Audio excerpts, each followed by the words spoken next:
Welcome to the Exploress. Time traveling through women's history, one era at a time. I'm Kate Armstrong.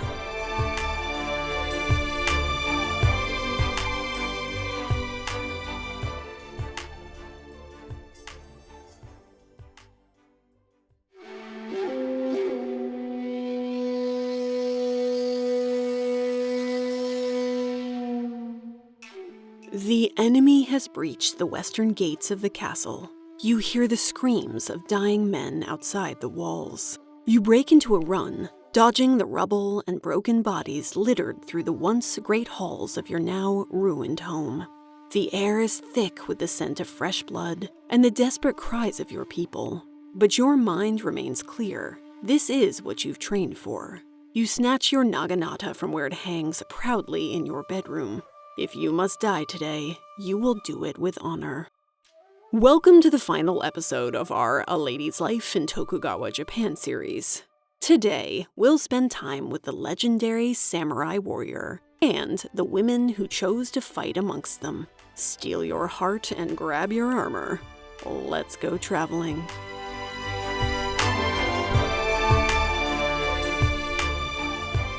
But first, a shout out to some of my patrons.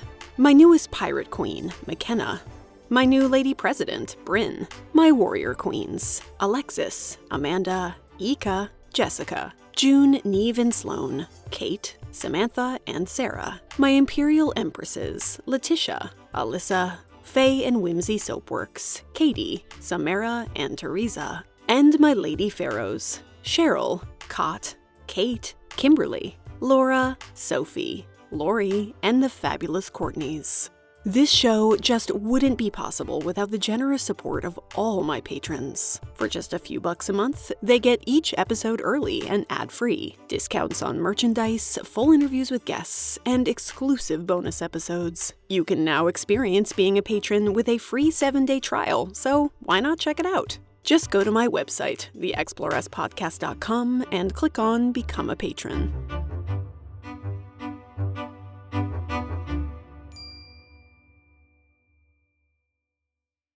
Before we get started, a quick content warning. This episode is going to involve some violence and a fairly in-depth discussion of the samurai concept of ritual suicide. I'll flag when it's coming up in case you want to skip that bit, but I just wanted to let you know.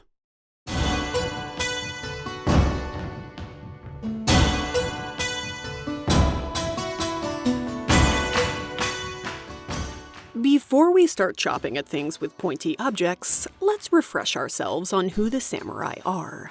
As we've learned throughout this series, the term samurai is used to describe the entire noble warrior class. Men, women, and children from the aristocracy are all technically samurai. Today, though, we'll be focusing on their military culture, and thus, when we use the term samurai, what I really mean are the warriors amongst them.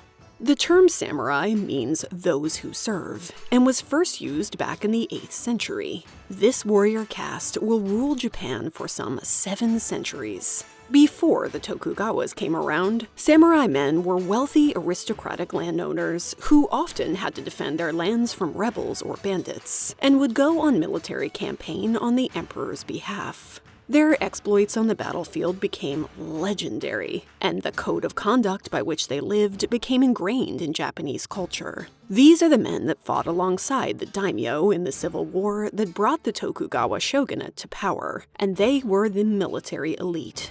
They rode into battle on horses, much like the knights of the Western world, fighting with spears, bows and arrows, and their iconic katana swords. A daimyo's army is mostly made up of common conscripted foot soldiers, but it is always the lone samurai, prowling the field for a worthy opponent who makes history.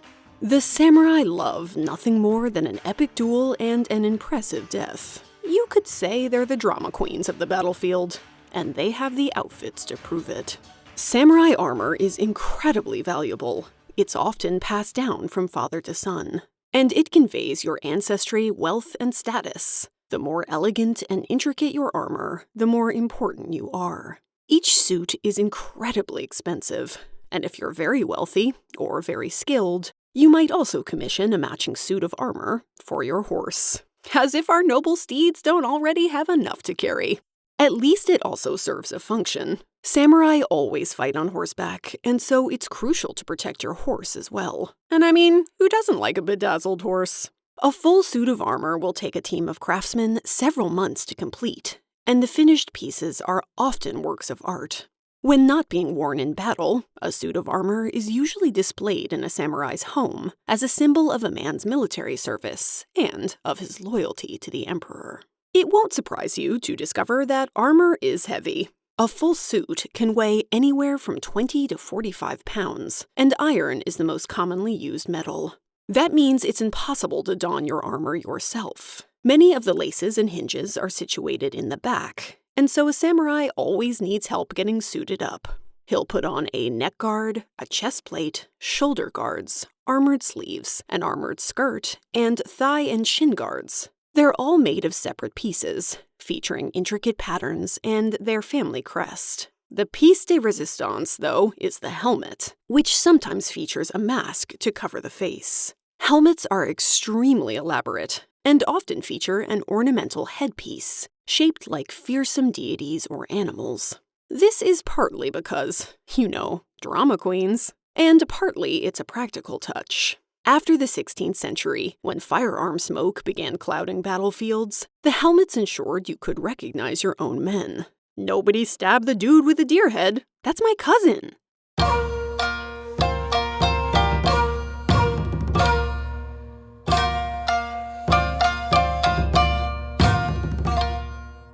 Helmets are hot and stuffy, which is why samurai men often favor an interesting look called the chonmage. You shave the top part of your hair to keep your head cool, while leaving the sides long. When going around town, these men pull their hair up to a top knot to cover their giant bald spot, but in battle, whilst wearing the helmet, they let that long hair flow.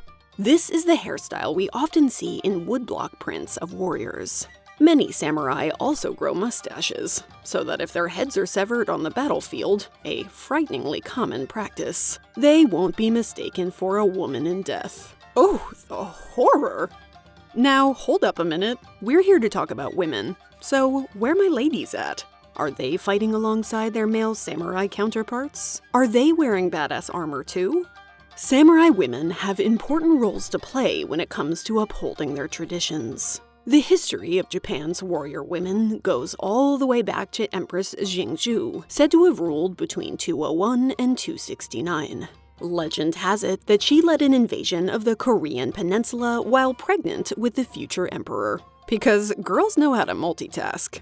In the 12th century, under the very first shogun, Yoritomo Minamoto, women served as constables, providing soldiers and personally defending their families' estates. Even when they didn't fight, they still had influence. Hojo Masako, Shogun Minamoto's wife, is one of the first Onabu geisha to become a major political player, helping to mold the career of her two powerful sons. Throughout the samurai class's history, women are indeed fighting, but the majority aren't doing so on the battlefield, but at their own castles. This means they don't have or need their own suits of armor. There is only one suit of armor currently in existence that was clearly made for a Japanese lady, and it's thought to have been worn by Princess Zuru in the Battle of Omishima.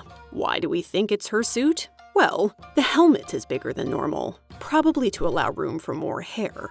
The colors and design are more feminine than usual. The arm guards have no covering over the thumbs, probably to allow smaller hands a firmer sword grip. The symbols on the chest plate are that of the Japanese deity of the household, and most importantly, while men's armor laces at the back, this suit was made to allow its wearer to take it off at the front.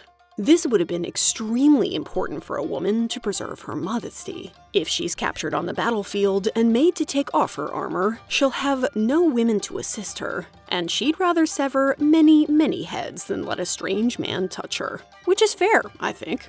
She was born in 1526 on the island of Omishima, which was governed by her family, the Kono clan. The island was home to the ancient shrine of Oyamatsumi, the Shinto deity of the mountains, the seas, and war. Many samurai would come to the shrine to pay homage to Oyamatsumi and would leave their weapons and armor as offerings to the god. Princess Zuru was the daughter of the shrine's chief priest. And like the majority of other samurai women of the period, she had trained in martial arts with her elder brothers from a very young age. At the time, the island of Omishima was being threatened by the Uchi clan, who held several domains on the mainland, and in 1534, war broke out between them. Princess Zuru's brothers were killed defending their homeland, and in 1541, when her father died of illness, Zuru became the chief priest.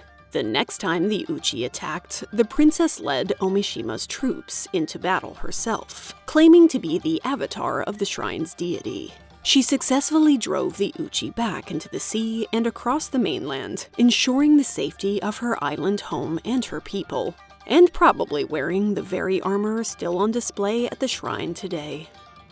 More on women warriors in just a minute, I promise. First, we need to ground ourselves a little more in samurai warrior culture.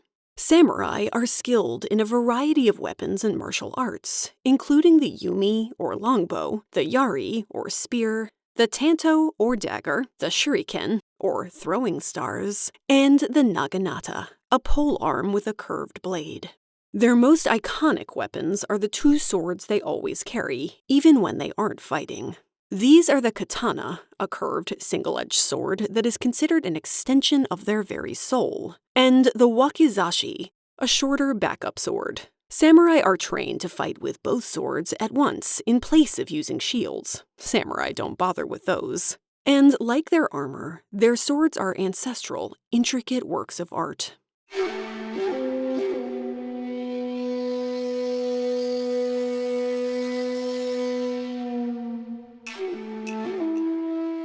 During the Tokugawa period, samurai don't have many chances to use their swords. It's a time of peace and stability, after all. So the samurai transition from fighting wars to pushing papers as bureaucrats, and they turn to more intellectual pursuits, like poetry, tea ceremony, and meditation. This doesn't mean they stop their military training, though. All samurai are expected to remain combat-ready under the Tokugawas. So what does this training actually look like? A true samurai begins his training at a very young age, perhaps 7 or 8, and spends years, often a decade, perfecting his skills with tutors and masters. Samurai are trained in archery, spear fighting, swordsmanship, unarmed combat, and, of course, horseback riding, as well as military history and strategy, weight training, endurance, and physical fitness. Training is rigorous and involves relentless practice to hone perseverance, discipline, precision, and speed. The most important thing they learn, though, is Bushido, or the way of the warrior. This is a moral code by which all samurai live, and although it evolves throughout history, it is formally codified under the Tokugawas. Bushido is less a set of specific rules than a guideline for behavior, one that can be interpreted in different ways. The core tenets of Bushido are loyalty, compassion, honor, discipline, responsibility, modesty, courage, sincerity, and tranquility. In a 1642 scroll, one samurai writes, "The essence of Bushido is, do not lie, do not be insincere, do not be obsequious, do not be superficial, do not be greedy, do not be rude, do not be boastful, do not be arrogant, do not slander, do not be unfaithful, be on good terms with comrades, do not be overly concerned with events, show concern for one another, be compassionate, with a strong sense of duty. Being a good samurai takes more than merely a willingness to lay down one's life." Much of Bushido focuses on introspection and clarity of thought. Samurai are encouraged to calm their emotions and refrain from being swayed by trivial events. Most are thoroughly trained in meditation and Zen Buddhism, which is thought to serve them well in the chaos of battle.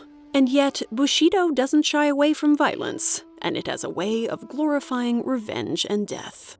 It's common practice, for example, to behead your enemies, and then to collect and display those heads. Seppuku, or ritual suicide, is another accepted principle of Bushido. It's considered the only way to restore your honor when faced with the shame of cowardice or defeat. Under Bushido, a samurai's dignity and reputation is tied to his autonomy, and so if he's losing a battle, or if he's been shamed in some way, he's expected to kill himself rather than losing his autonomy and being taken captive. Dying by your own hand, rather than those of your enemy, is considered the honorable thing to do.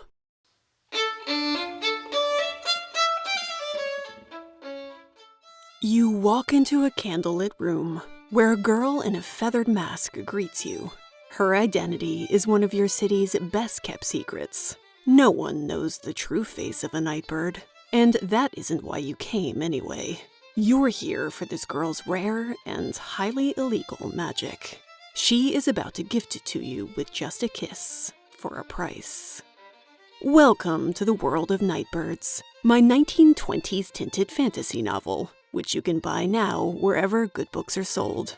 The Nightbirds paperback is coming out on June 4th, and its sequel, FYREBIRDS, will hit shelves on August 27th. If you're at all interested, I would love it if you'd pre-order a copy. Early sales mean an incredible amount to authors in terms of supporting their careers. If you'd like a recap of Nightbirds before the sequel comes out, or you just want to go behind the scenes on my writing process as you read it for the first time, why not check out my other podcast, Pub Dates? I'm about to start a series of Nightbirds read-along episodes over there, and listeners will have a chance to win a very special prize. So, be careful who you kiss, and fly carefully.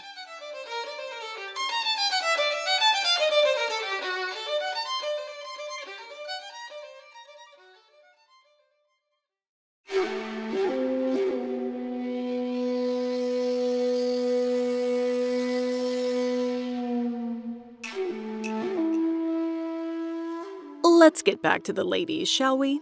We know that female samurai participated in battles, at least in the lead-up to the Edo era. These women are referred to as the Onamusha. There aren't written accounts of their exploits, but archaeological evidence tells us that women fought and died alongside their menfolk. Excavations of 105 graves from the 1580 Battle of Senbon Matsubaru and subsequent DNA tests revealed that 35 of the bodies were female, and excavations in other places have revealed similar results. Of course, most of the written evidence we have makes no mention of Japanese women on the battlefield. Instead, they report on how women fought in defense of their homes. These women are called the Onabu geisha. We know that women of the samurai class are living in a patriarchal society. They're largely expected to get married, have babies, and take care of the house. Much of their education revolves around preparing for marriage.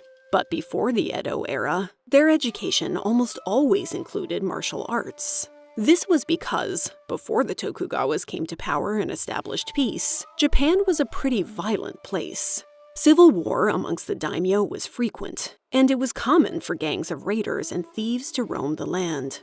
And so, when the daimyo and their samurai would go off to fight, they'd leave their wives in charge of their castles and estates to literally man, or, woman, the fort. These ladies were expected to protect the castle and its inhabitants, and defend the family's honor. And so teaching them to fight was considered a necessity. From the men's point of view, it was perfectly fine to teach their women to fight, as they were defending home and family, which totally falls into the domain of acceptable women's work. Sweep the tatami mats in the morning, slay your enemies in the afternoon. Now, samurai women were trained much differently than men, because they were only expected to fight defensively. They weren't going out and seeking glory on the battlefield. Well, not that often anyway. They drilled with their weapons in repetitive movements, did light sparring and meditation exercises to calm their minds. But there was much less focus on things like endurance and physical fitness. Women were mainly taught to use the naginata, a 6 to 9 foot wooden pole with a curved blade at the end. On the battlefield, men used this weapon to slash at opponents while mounted on horseback, but they soon came to prefer spears, and so naginata became primarily thought of as women's weapons. Why?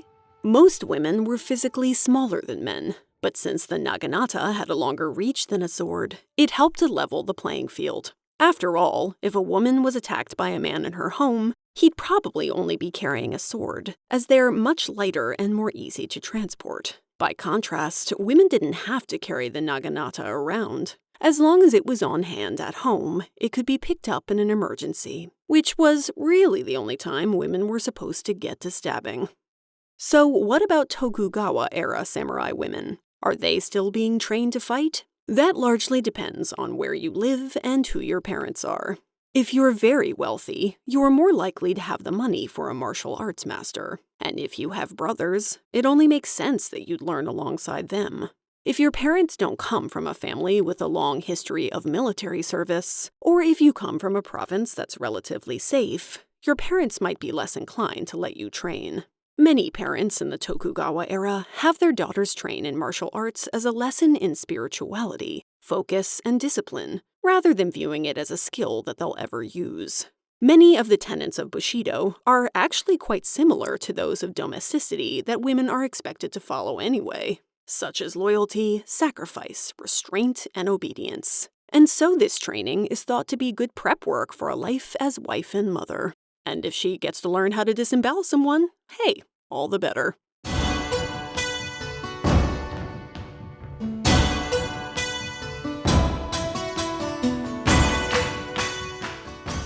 In the early 1600s, during the Civil War, which would bring the Tokugawas to power, there were a number of sieges in which women are reported to have participated, driving off enemy forces attempting to seize their castles. During the sieges of Omori, Hara, and Osaka, women barricaded themselves in and helped defend their abodes by loading guns, creating makeshift catapults, putting out cannon fire, nursing the wounded, dropping rocks on their enemies' heads, and displaying those heads on the battle ramparts. How's that for interior decorating?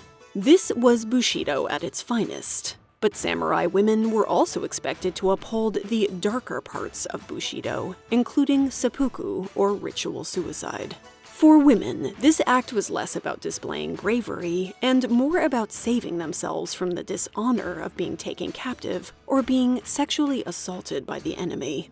Women were also encouraged to commit seppuku if their husbands did, as this was the ultimate demonstration of loyal wifehood. If a woman found herself on the losing side of a battle, she was also encouraged to kill herself, as staying alive would bring shame upon her family and domain. Seems a bit harsh, but there you go.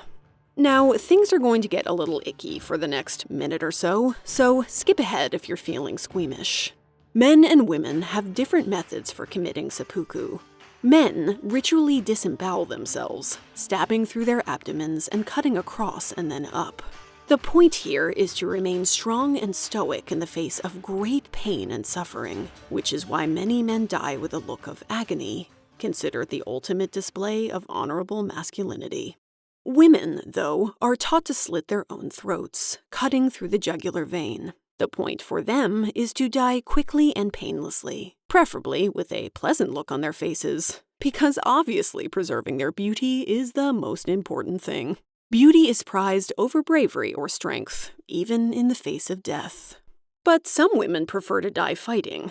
In a 1577 siege, 34 samurai women decided to exit the safety of their castle and lead a suicidal charge against a rival daimyo's troops, hoping to avoid seppuku. But their plan came to naught. The enemy refused to fight them, and they were forced to retreat to the safety of the castle. Awkward. As was expected, they committed mass suicide before the rival daimyo could take the castle, to prevent them from becoming prisoners of war. Similarly, in 1589, around 300 desperate women at Hondo armed themselves when they realized they were on the losing side of the Amakusa rebellion. They left their castle, attacked the enemy, and were slaughtered en masse. Only 2 of them survived. And yet, their actions had brought them great honor, with their victorious enemy writing of the battle.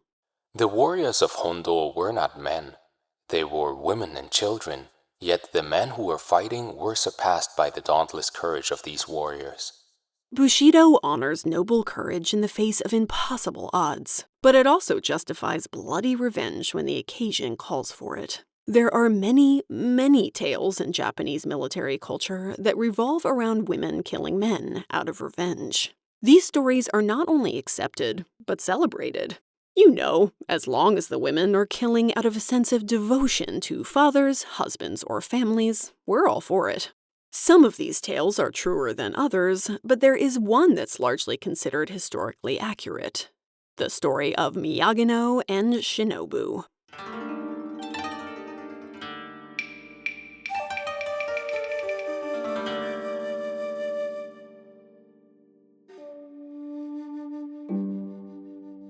When the girls were young, around 13 and 16, they were working in the fields with their father when an advisor to the local daimyo, a samurai named Shiga Danshichi, passed by. The girls accidentally dirtied Shiga's kimono, which sent him into a rage, during which he killed their father.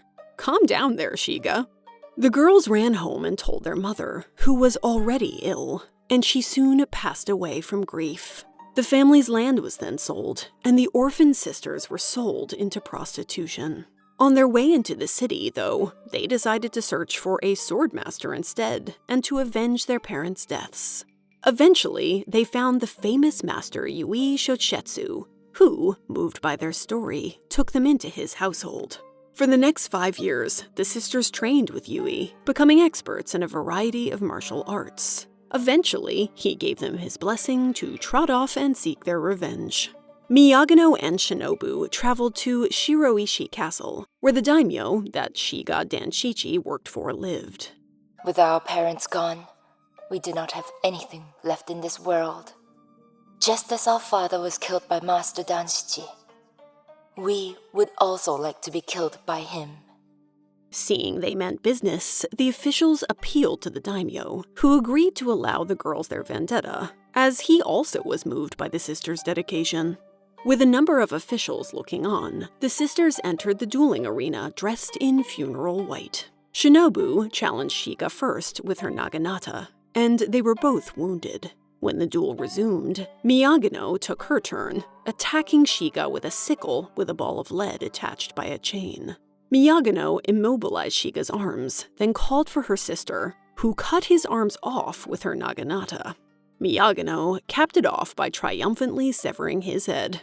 Their vendetta complete, the girls bowed their heads in remembrance of their father's spirit, then tried to commit seppuku.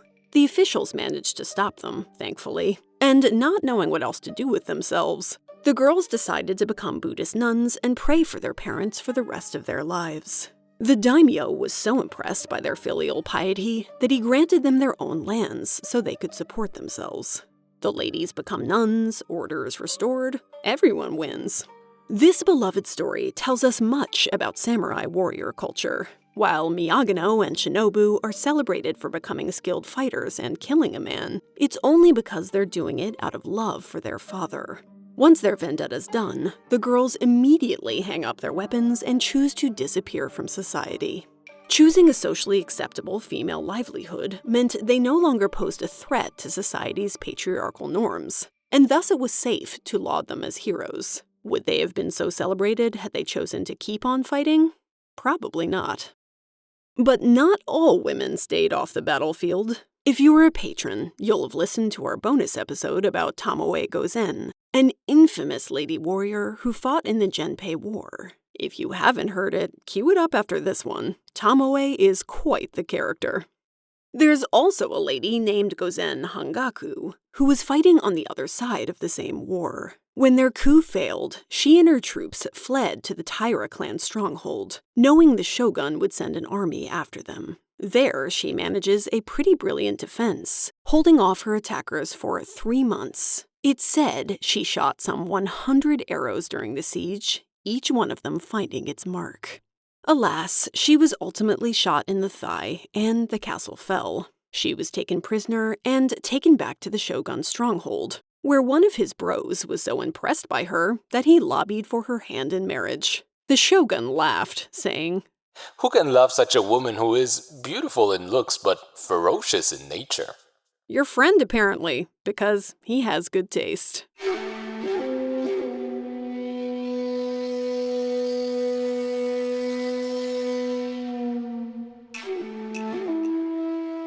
But perhaps the most famous story of female samurai warriors comes from the Boshin War of 1868. This is the war that will effectively end the long reign of the Tokugawas and usher in the rule of the Meiji government, which successfully topples the shogun in favor of restoring the emperor to power. The end of the Tokugawa period kicks off in 1853, when Commodore Matthew Perry sails up to Japan with his mighty American Navy and basically forces the shogun to allow foreigners into the country to trade. Faced with military tech far superior to his own, the shogun has little choice but to sign over trading rights and allow foreign access to Japanese ports. The shogun's decision to capitulate infuriates the emperor and the daimyo, who begged the shogun not to give in, expecting a great show of military force that definitely didn't come. So what was the Boshin War all about? Throughout the Tokugawa era, the emperor had been reduced to nothing more than a ceremonial figurehead. He had little real and meaningful power. But after the arrival of the Commodore, he sees an opportunity to reclaim it. He writes to the daimyo, encouraging them to stand against the shogun, even though the shogun expressly forbid him writing any such letters. Naughty, naughty. The shogun is well aware that the daimyo are angry, so in the early 1860s, he makes the well-meaning mistake of giving them more independence, letting them raise armies and stockpile Western weapons, which had previously been banned. He hopes that granting them this independence will make them loyal. Instead, it only gives his greatest enemies license to build the armies that will one day overthrow him. Soon enough, a number of daimyo form an alliance and attack the shogun with their fancy new guns. A series of skirmishes follows, and eventually, a coup forces the shogun to abdicate in January 1868. Unfortunately for the emperor and his new Meiji government, the majority of the country is still very much in favor of the Tokugawas and the shogun, and thus the Boshin War begins, with the daimyo still loyal to the shogun battling it out with the rebellious ones who successfully staged the coup. The Boshin War lasts for just a year, and it is won by the emperor's forces. They're able to win in large part because they have modern, Western firearms, and because they take the time to learn Western battle strategies. Most samurai warriors and foot soldiers who fight in the Boshin War are men. However, in the fall of 1868, a number of women take part in one of the bloodiest battles of the war, fought in the domain of Aizu, an area of northern Japan that remains fiercely loyal to the shogun. The emperor's forces attack Aizu in late September, and by the middle of October, the shogun's troops are losing badly. On the 18th, the watch bell at Tsuruga Castle sounds, indicating that the civilian population should flee to the castle for safety, while the remaining fighting men will make their last stand. From here, the women of Aizu have several options, none of which are particularly appealing. They can flee to the countryside and take their chances in the wilderness, barricade themselves in the castle and try to outlast a siege, go ahead and commit seppuku, or pick up their weapons and fight. The majority run into the castle to assist the men still battling it out. Some try to flee and are cut down by the Meiji forces. Some women commit suicide after hearing the watch bell. One soldier remembers his uncle telling him, "The enemy was already in the city, but your mother and the rest of the family refused to leave the house. They committed suicide. Yes, all 5. I realize this is very painful for you, but you and I both know this is the lot of samurai. I want you to know that your own little sister killed herself with great courage and determination." The women who make it to the castle get to work, helping to feed the soldiers and nurse the wounded while the fighting rages on. Soon, though, the castle is surrounded. After several weeks, the siege begins to take a serious toll. Food and medicine run out, and the castle's defenses are faltering. And so a group of 20 to 30 women form the Joshigun, or women's unit, and resolve to fight off the enemy themselves. Aizu had long had a strong military culture, and so its women were trained to fight. It was considered an important tradition. Yet the Joshigun have to beg the men to let them put their training to use. They ask one commander at the beginning of the siege, and he says no. They ask another commander not long after, and he also says no. This guy, at least, gives them a reason. It's a stupid reason. He doesn't want the women fighting because he thinks it'll make his forces appear weak. Instead, he tells them to return to the castle to guard the daimyo's wife. One of his colonels escorts the Joshigun back to the castle, and he's like, I mean, we're losing anyway. Might as well give the lady benchwarmers a go. This unofficial green light is seen as a widely controversial decision, and for a long time afterward, despite how bravely the women go into battle. Today, the Joshigun are celebrated throughout Japan. So, who are these brave ladies? The Joshigun is created by Nakano Koko and led by her 22-year-old daughter, Nakano Takeko. Her father is a high-ranking army official, and she was taught the naginata by Aizu's most prominent weapons master. She was such a skilled student that she became a teacher in her own right. There was Kawahara Asako, who will end up killing her mother-in-law and young daughter to prevent them from being captured by the enemy. Then there are the Hirata sisters, the Okamura sisters, the Yoda sisters, a bunch of friends who trained at the same dojo, and the legendary Yamamoto Yeiko. Yeiko is the daughter of a gunmaster, and she was taught to use Western-style firearms by her older brother. This is rare, as most of the shogun's forces prefer traditional Japanese weapons to foreign ones. Thus, Yeiko is one of the few people in Aizu, man or woman, who actually knows how to use them. During the siege, she is called on by a commander to explain how cannonballs work. As a member of the Joshigun, Yeiko teaches the other women how to make ammunition. She goes on daring nighttime raids, and is eventually put in command of the men manning the cannons. They have no choice but to obey this 20-something-year-old woman, as she's the only one who knows how to make them fire. Once they know they're going to fight, Takeko and the rest of the women's unit decide to cut their hair short and don men's trousers, for convenience, grab their naginatas, and head into the fight. According to one witness, Takeko went to war with her tied-back hair, trousers, and steely eyes, radiated an intense male spirit, and engaged the enemy troops, killing 5 or 6 with her naginata. At first, the Meiji troops think the women are teenage boys, leading to much confusion. Once they realize they're women, the enemy puts out a call to take them alive. The women fight bravely, honoring the code of Bushido, but their naginatas prove no match for guns. Takeko takes a bullet in the chest. As she lies dying, she asks her sister to behead her so that the enemy can't take her head and display it as a trophy. Then Takeko finds the strength of mind to compose her death poem, a common practice amongst dying samurai. It reads, I would not dare to count myself among all the famous warriors, even though I share the same brave heart.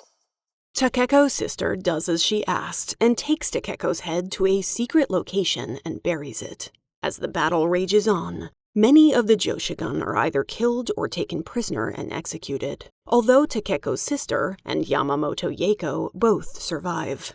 In early November, Suruga Castle finally falls to the Meiji forces after a month-long siege. Over 200 of the Aizu citizens who barricaded themselves inside, most of whom were women, children, and the elderly, commit seppuku to avoid being captured. The Boshin War ends about a month later, and the reign of the Tokugawa shoguns comes to an end.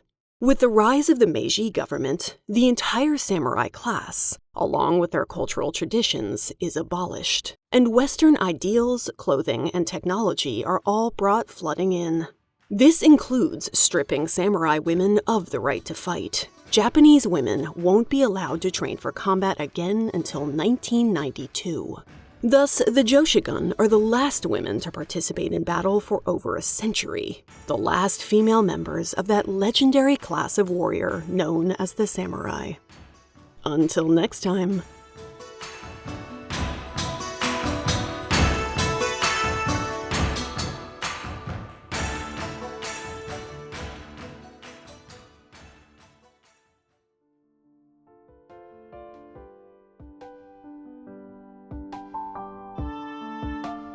Thanks for listening. If you like the Exploress, tell a friend about it, leave a review wherever you happen to listen, become a patron of the show, or just shoot me a message on Instagram or my email via my website. Hearing from you always makes my day. Much love to Carly Quinn for all her help in researching and writing this series. You can find show notes and images at my website, theexploresspodcast.com. You can also find me on Instagram at the Exploress Podcast. Thanks to Josh Stackhouse for my theme music, Mr. Exploress for my logo, and to the following for their vocal stylings: May Kay and Theo Akamaru.